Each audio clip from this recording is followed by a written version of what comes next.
বাড়ি থেকে মশা আর পোকামাকড় তাড়ান 2 মিনিটে, তাও আবার একটি পেঁয়াজের মাধ্যমে। মশার জন্য আর কয়েলের ব্যবহার করতে হবে না। 10 থেকে 15 দিন সহজে মশা তাড়াবে একটি পেঁয়াজ। তো চলুন দেখে নেওয়া যাক কিভাবে এটা বানাতে হয়। এর জন্য আমাদের লাগবে একটি পেঁয়াজ। এখানে আমাদের কাজ হবে এই পেঁয়াজের খোসাটাকে ভালোভাবে ছাড়ানো। দেখুন, আমরা পেঁয়াজের খোসাটিকে ছাড়িয়ে নিয়েছি। এখানে আমাদের কাজ হলো পেঁয়াজের উপরের অংশ এবং নিচের অংশ কেটে দেয়া। দেখুন, আমরা ছুরি দিয়ে এর নিচের অংশ এবং উপরের অংশ কেটে ফেলেছি। এবার পেঁয়াজের উপরের অংশে আমাদের একটা ছিদ্র করতে হবে।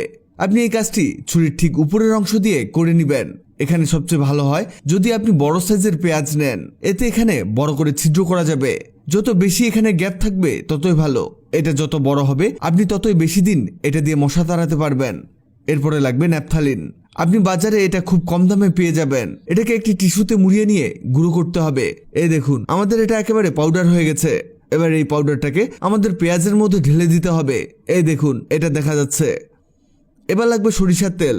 এখানে সবচেয়ে ভালো হয় আপনি যদি ঘানি ভাঙা তেলটা এখানে ব্যবহার করতে পারেন। তেল দেয়া হলে ছুরির আগা দিয়ে ভালো করে এটাকে মিশিয়ে নিব। আরেকটি জিনিস এতে অ্যাড করতে হবে, আর তা হলো লবঙ্গ। আমরা এতে 3টি লবঙ্গ অ্যাড করেছি। এটার কাজ শেষ হলে ছোট্ট একটা কাজ আছে, আর এই কাজে লাগবে নিমপাতা। এখানে আমরা গাছের কাঁচা নিমপাতা নিয়েছি।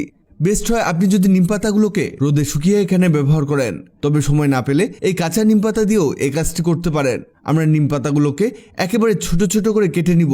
এগুলো কাটতে কাটতে আপনাদের জানিয়ে দেই, আগের ভিডিওতে কমেন্ট করেছেন গ্রিস থেকে ফরিদ ইসলাম, দিল্লি থেকে প্রীতি সিং, ঢাকা কেরানীগঞ্জ থেকে মোহাম্মদ মামুন, আফ্রিকার মরিশাস থেকে মিজান আহমেদ ওভি। আপনারা যারা কমেন্ট করেছেন আপনাদের ধন্যবাদ। এই দেখুন, আমাদের এগুলোকে আরো ছোট করে নিতে হবে। আমাদের কাজ প্রায় শেষের দিকে। এবার একটু তুলা নিন। এই তুলার মাঝে ফাঁকা করে দিতে হবে, আর এর মধ্যে আমাদের নিমপাতাগুলোকে ঢেলে দিতে হবে।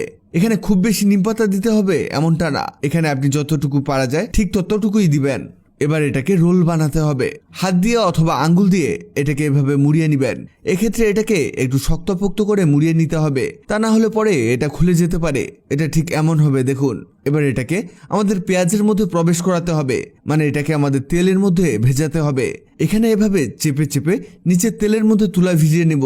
তবে একটা মিস্টেক হয়ে গেছে, আর তা হলো এখানে তুলা কম হয়ে গেছে। এখানে আরো কিছু তুলা অ্যাড করতে হবে। এই যে হয়ে গেছে, দেখুন এমন হবে। এবার এর মধ্যে হালকা কিছুটা সরিষার তেল দিয়ে দিতে হবে। দেখুন, আমরা যেভাবে করছি আপনি ঠিক সেভাবেই করবেন। ওকে, হয়ে গেছে, আমাদের এটা রেডি। এবার একটি লাইটার দিয়ে এতে আগুন দিতে হবে। আমাদের কাজ একেবারে কমপ্লিট। এটাকে প্রতিদিন 3 থেকে 4 মিনিট জ্বালালেই এনাফ। আপনার ঘর থেকে সকল মশামাছি এর ঘ্রাণে পালিয়ে যাবে, আর এটা আস্তে আস্তে জ্বলতে থাকবে। এটা আপনি অনেক দিন পর্যন্ত ব্যবহার করতে পারবেন। তবে এটা জ্বালানোর পরে, মানে যখন মশা সব পালিয়ে যাবে, তখন এটাকে নিভিয়ে রাখবেন। নেভানোর পরেও দেখবেন এটা থেকে প্রচুর স্মোক বের হচ্ছে। স্মোকও মশা সহ্য করতে পারে না, মানে এখানে ডাবল পাওয়ার। ভিডিওটি অনেকের কাজে আসতে পারে, তাই দ্রুত খুঁজে পেতে টাইমলাইনে শেয়ার দিয়ে রাখুন। আপনি পৃথিবীর কোন জায়গা থেকে ভিডিওটি দেখছেন কমেন্ট করুন, যাতে পরবর্তী ভিডিওতে আপনাকে ধন্যবাদ জানাতে পারি। ভিডিওটি ভালো লাগলে লাভরি একদিন, খারাপ লাগলে হাহারি একদিন। এমন সব তথ্যবহুল ভিডিও পেতে ন্যাচারাল বিউটি হ্যাক্সকে লাইক ও ফলো দিয়ে রাখুন।